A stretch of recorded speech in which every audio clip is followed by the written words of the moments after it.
El capítulo 15 del libro de Éxodo comienza con un cántico que los israelitas cantaron luego de haber cruzado el Mar Rojo y haber sido salvados del ejército egipcio que les perseguía. Vamos a leerlo. Éxodo capítulo 15, versículo 1. Entonces cantó Moisés y los hijos de Israel este cántico a Jehová y dijeron: Cantaré yo a Jehová porque se ha magnificado grandemente, echando en el mar al caballo y al jinete. Bienvenidos al estudio bíblico. Continuamos con el libro de Éxodo. Hemos visto la semana pasada el cruce del Mar Rojo. Hemos visto ese milagro de cómo se abren las aguas. Ahora llega el capítulo 15, con ese cántico de liberación y también en unos minutos con las aguas amargas en Mara. Todo esto lo puedes encontrar en este capítulo 15. Y todos estos mensajes los puedes encontrar no solo en el canal de YouTube de Radio Solidaria, también los compartimos en iVoox, en Spotify, en el grupo oficial de Radio Solidaria en Telegram. También puedes encontrar estos estudios bíblicos. Cuando el Señor nos salva, debemos mostrar nuestro agradecimiento, no solo por buena educación, sino para que tener conciencia de que el milagro no fue por casualidad, más bien es por mérito de Dios. El reconocimiento debe ser para el Señor. Versículo 2, Éxodo capítulo 15. Jehová es mi fortaleza y mi canción, y Él ha sido mi salvación. Este es mi Dios, y le prepararé morada. Dios de mi Padre, le exaltaré. ¿Y por qué un cántico en lugar de una simple oración? La respuesta es sencilla, porque en un momento de gran gozo es natural que la gente irrumpa en danza y en canto. Es probable que ese canto estaba diseñado para ser repetido en el futuro. Y siempre es más fácil de memorizar una canción que un texto. A mí me pasa, memorizo antes canciones que pasajes enteros. Por ejemplo, que un capítulo. De hecho, el texto en hebreo está escrito en futuro. No dice cantaron, sino cantarán. Hay comentaristas judíos que han interpretado esa mención en futuro como una profecía que revela que esa será la canción que los redimidos entonarán en el momento de la resurrección de los muertos. En Apocalipsis hay una profecía que confirma esto. Apocalipsis capítulo 15, versículo 2 y 3. Y vi como un mar de vidrio mezclado con fuego, y los que habían alcanzado la victoria sobre la bestia, y sobre su imagen, y sobre su marca, y sobre el número de su nombre, en pie sobre el mar de vidrio, teniendo las arpas de Dios, y cantan el cántico de Moisés, siervo de Dios, y el cántico del Cordero, diciendo: Grandes y maravillosas son tus obras, Señor Dios Todopoderoso, justos y verdaderos son tus caminos, Rey de los santos. Apocalipsis habla de dos cantos, el de Moisés y el del Cordero. Quienes lo cantan son los que salieron victoriosos de la tribulación.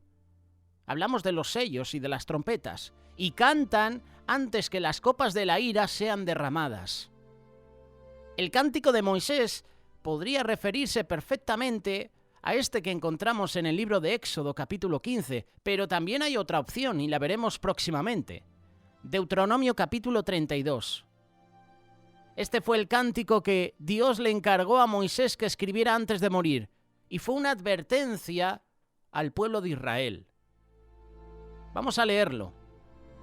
Deuteronomio capítulo 31, versículo 19 en adelante.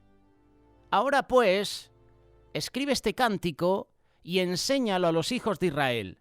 Ponlo en su boca para que este cántico me sea por testigo contra los hijos de Israel. Porque cuando yo los introduzca en la tierra que juré a sus padres, la cual fluye leche y miel, comerán y se saciarán y engordarán, y luego se volverán a dioses ajenos y les servirán, y me enojarán y quebrantarán mi pacto. Y sucederá que cuando les sobrevinieren muchos malos y angustias, entonces este cántico responderá en su cara como testigo, pues no será olvidado de la boca de su linaje, porque yo conozco lo que se proponen, aún hoy, antes que los introduzca en la tierra que juré darles. Y Moisés escribió este cántico aquel día y lo enseñó a los hijos de Israel.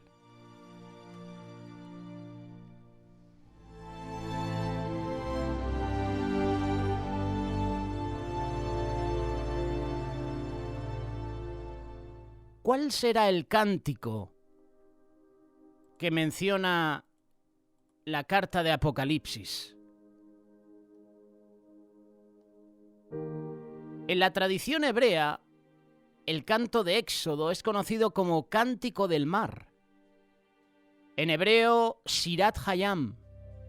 Tradicionalmente lo cantan en el último día de la época de la Pascua, es decir, el 21 de Nisán, fecha que creen que los israelitas cruzaron el Mar Rojo.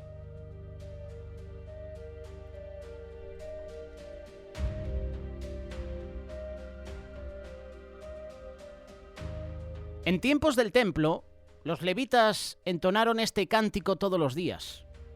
Durante la ofrenda de la tarde, en cumplimiento de lo escrito en Deuteronomio capítulo 16, verso 3, para que te acuerdes del día que saliste de la tierra de Egipto todos los días de tu vida. El cántico del mar puede dividirse en 4 secciones.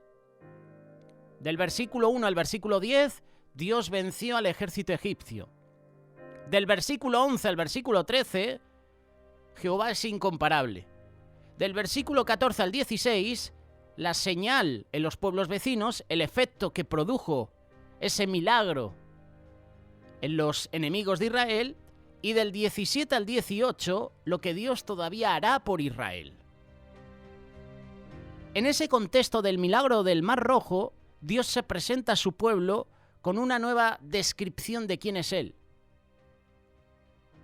Habla de un Dios guerrero, en hebreo, Ismiyama, hombre de guerra. Éxodo capítulo 15, verso 3. Jehová, varón de guerra, Jehová es su nombre. Siempre el nombre es Jehová, pero se representa como varón de guerra. Israel necesitaba ver el brazo fuerte de Dios, ese brazo fuerte que los iba a defender en momentos de guerra. Y esto también nosotros lo podemos aplicar a nuestra vida. Necesitamos ver que Dios está con nosotros. Él nos defiende en los momentos de prueba. Él está con nosotros cuando se levantan gigantes. Éxodo capítulo 15, verso 4 en adelante. Echó en el mar los carros del faraón y su ejército, y sus príncipes escogidos fueron hundidos en el Mar Rojo. Los abismos los cubrieron, como piedra descendieron a los profundos. Tu diestra, oh Jehová, ha sido magnificada en fortaleza. Tu diestra, oh Jehová, ha quebrantado al enemigo. Estos versículos también son una canción muy utilizada en las congregaciones. Echó a la mar los carros del faraón. Te sabes la canción, ¿verdad? En esa batalla los egipcios se presentaron con carros de guerra y espadas, pero el arma que Dios utilizó para derrotar al enemigo fueron las aguas del mar. Mira lo que dice el versículo 8. Al soplo de tu aliento se amontonaron las aguas, se juntaron las corrientes como en un montón. Los abismos se cuajaron en medio del mar. El enemigo dijo: perseguiré, prenderé, repartiré despojos. Mi alma se saciará de ellos. Sacaré mi espada y los destruirá mi mano. Soplaste con tu viento y los cubrió el mar. Se hundieron como plomo en las impetuosas aguas. La gloria de de esa victoria no era para el pueblo de Israel, no era para Moisés. La gloria de ese triunfo era solo para Dios. Y con esta señal, el Señor muestra lo que hará con aquellos que osen, mejor dicho, levantarse en contra de Dios y de sus planes. El que se tiene que llevar la gloria y la honra en todo momento, en todo lugar, es el Señor. No somos nosotros. Nosotros somos instrumentos en las manos de Dios, pero Dios es el artífice de todo. El versículo 7 dice lo siguiente: y con la grandeza de tu poder has derribado a los que se levantaron contra ti. Enviaste tu furor. Tu furor los consumió como a hojarasca.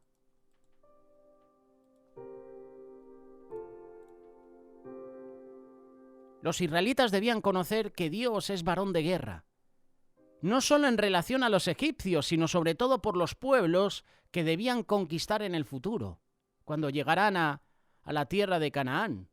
Hasta ese momento los israelitas tenían temor de Faraón, pero ese día quedó enterrado en el mar. Israel necesitaba saber que no hay nadie como Jehová, y tú y yo necesitamos saber que no hay nadie como Jehová, no hay nadie como nuestro Dios. Como canta Marco Barrientos en una de sus canciones, no hay nadie como tú, precioso y glorioso, tan bello y tan hermoso.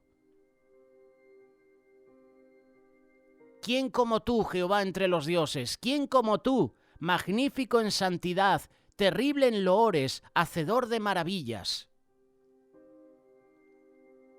La lección del Mar Rojo no solo fue para Egipto, sino para todos los pueblos en derredor.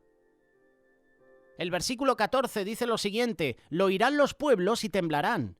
Se apoderará el dolor de los moradores de Filistea. Entonces los príncipes de Edom se turbarán. Temor sobrecogerá a los valientes de Moab. Se abatirán todos los moradores de Canaán. Caiga sobre ellos temblor y espanto, a la grandeza de tu brazo enmudezcan como una piedra, hasta que haya pasado tu pueblo, oh Jehová, hasta que haya pasado este pueblo que tú rescataste.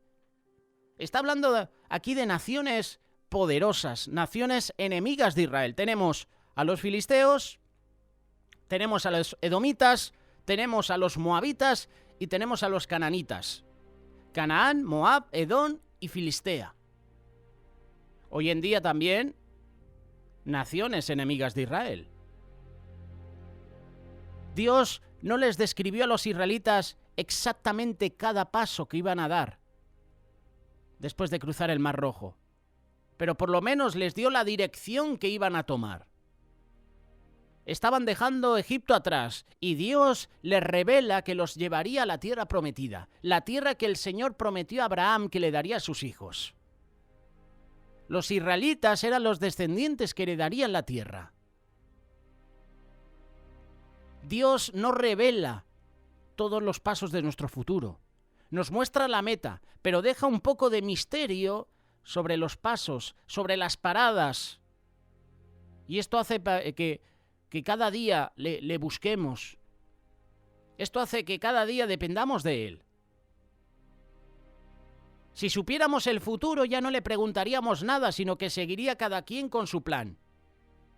Y al igual que los israelitas, nosotros debemos ir por el camino de la vida tomados de la mano de Dios. Pablo describe el paso de los israelitas por el Mar Rojo como un bautismo. Primera carta de Corintios, capítulo 10, verso 1 y 2.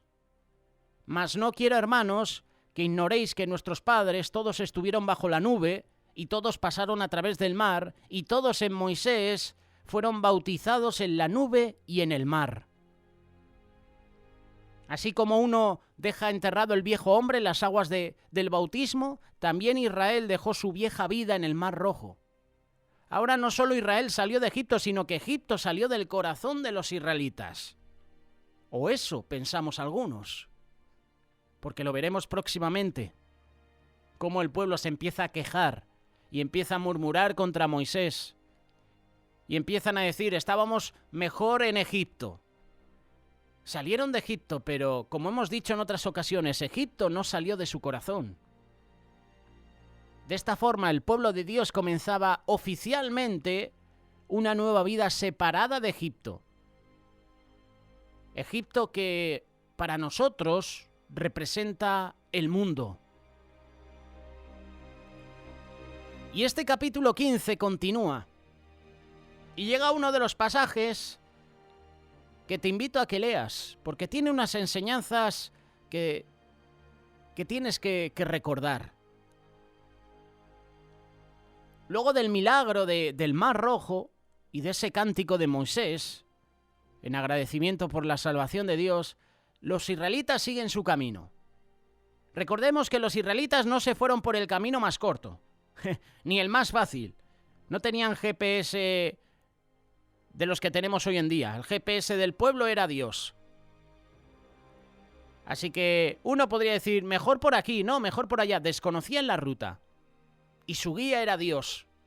Dios los guía a través del desierto con el fin de enseñarles lecciones importantes antes de entrar a la tierra prometida.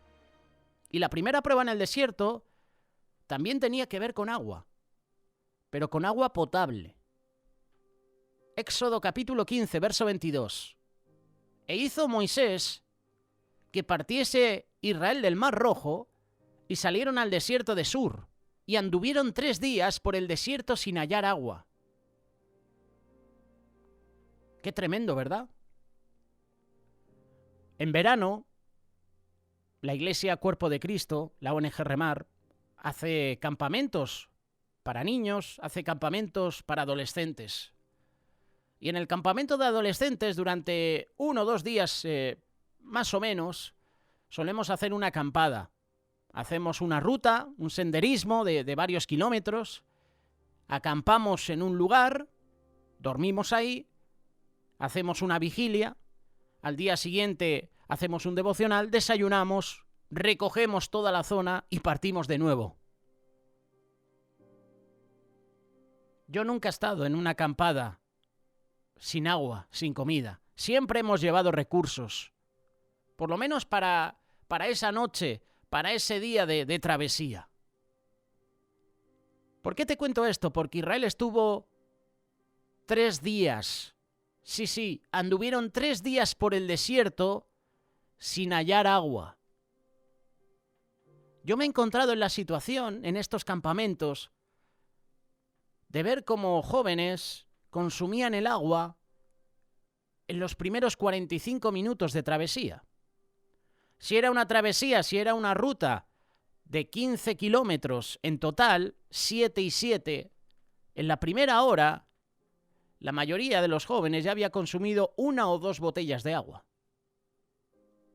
A muchos de ellos le decimos, no consumas todo el agua, porque todavía nos queda un largo camino y al día siguiente vamos a seguir caminando.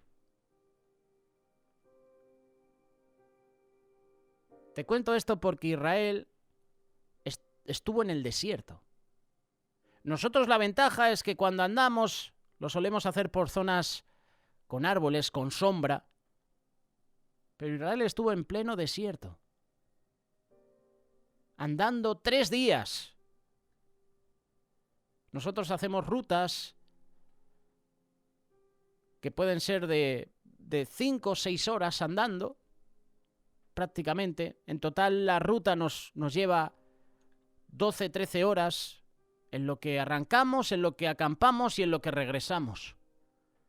Israel estuvo 3 días por el desierto y además sin hallar agua. Los israelitas entraron en el desierto de Sur, que significa pared.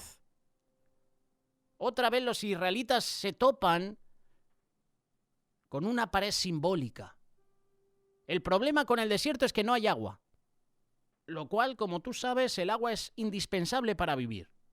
El agua que traían desde Egipto estaba escaseando y sin duda el pueblo estaba ansioso de encontrar un lugar donde llenar esos jarrones, esas cantimploras, como decimos hoy en día actualmente los que hacen senderismo.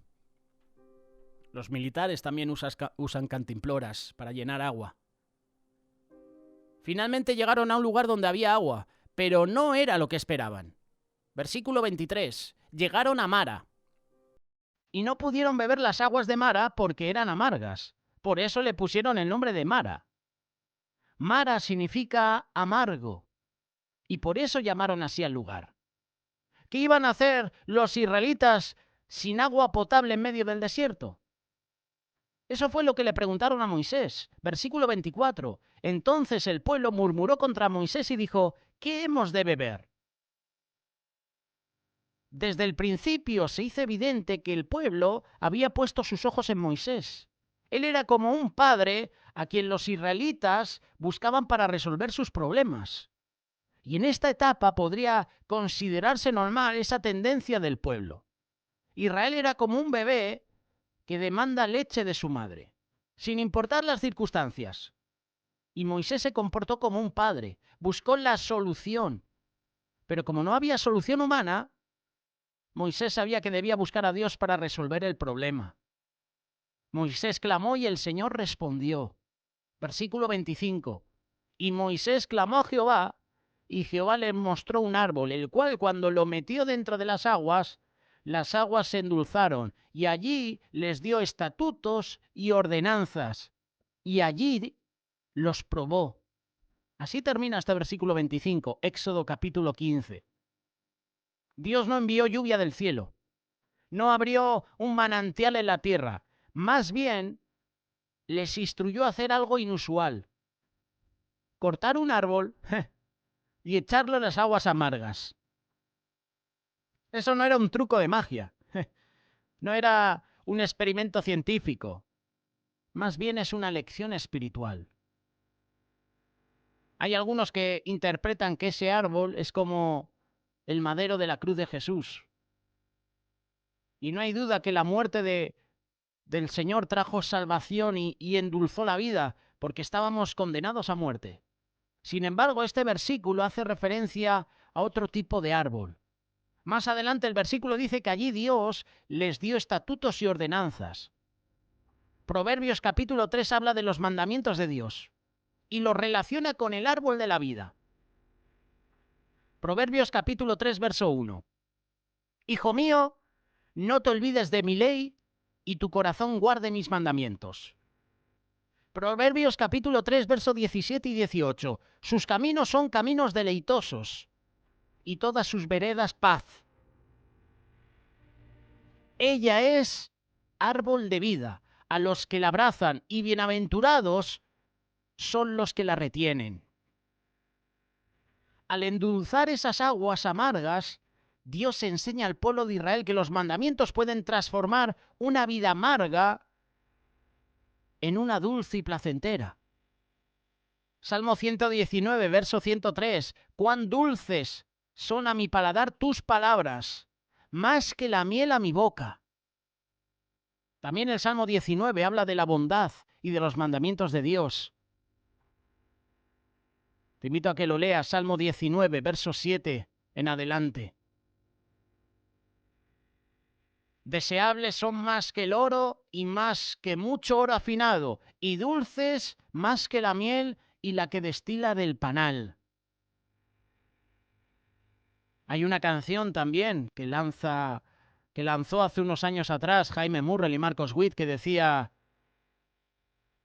tu amor por mí es más dulce que la miel. ¿Te acuerdas de esa canción? Quizás no te acuerdas porque no le estoy dando la entonación, pero si le doy la entonación seguramente te acuerdas. Si quieres la canto, no hay problema. Tu amor por mí es más dulce que la miel. ¿Recuerdas esa canción? Los israelitas caminando en dirección al monte Sinaí, donde Dios les dijo que regresaría, se lo dijo primero a Moisés, el Señor les iba a entregar sus mandamientos. Y esa parada obligatoria en Mara era una forma de preparar el corazón de los israelitas para comenzar a apreciar la ley de Dios como algo dulce, algo bueno para ellos. Versículo 26. Si oyeres atentamente la voz de Jehová tu Dios, e hicieres lo recto delante de sus ojos, y dieres oído a sus mandamientos, y guardares todos sus estatutos, ninguna enfermedad de las que envié a los egipcios te enviaré a ti, porque yo soy Jehová tu sanador. Uno puede decir, entonces, estoy enfermo, entonces las cosas me van mal, entonces hay tribulación, hay prueba en mi vida, porque no estoy haciendo lo recto delante de los ojos de Dios, porque no estoy prestando atención a sus mandamientos, porque no estoy guardando sus estatutos. No, hay muchas personas que hacen las cosas bien o que las intentas hacer bien y Dios permite que venga tiempo de prueba. Job no es que estuviera haciendo las cosas mal, pero Dios permitió que Satanás le quitara todo. Dios permitió que llegara enfermedad a la vida de Job. Pero esto también se puede aplicar de esa manera, que muchas veces viene situaciones difíciles a nuestra vida, juicio de Dios, porque nos hemos apartado de los caminos de Dios, porque no guardamos sus mandamientos, porque no hacemos lo recto delante de sus ojos, porque no guardamos sus estatutos. Y al no hacer esto, viene condenación, viene enfermedad. ¿Por qué? Por causa del pecado. En ese momento, el Señor se presenta como Jehová Rafa o Jehová Rafa, el Señor tu sanador. En hebreo, Rofe es médico. Y el Señor relaciona la obediencia a los mandamientos con la sanidad. Jesús aclaró que no toda enfermedad es provocada por pecado, Juan capítulo 9, versículo 1 en adelante, pero muchas sí. Juan capítulo 5, verso 14. El mundo vive como quiere y viven las consecuencias de ellos, pero los mandamientos guían al pueblo para que les vaya bien en sus vidas. Llegan a este lugar, a las aguas amargas de Mara. Elim significa fuente de aguas. Luego de esta lección en Mara, ¿sabes qué hace el Señor? Los lleva a un oasis, versículo 27. Y llegaron a Elim, donde había 12 fuentes de agua y 70 palmas. Y acamparon allí junto a las aguas. El problema no era la falta de agua, porque Dios podía proveerles o guiarlos a una fuente. Ese paso por Mara fue para enseñarles una lección que para ti y para mí el Señor también nos está dando hoy.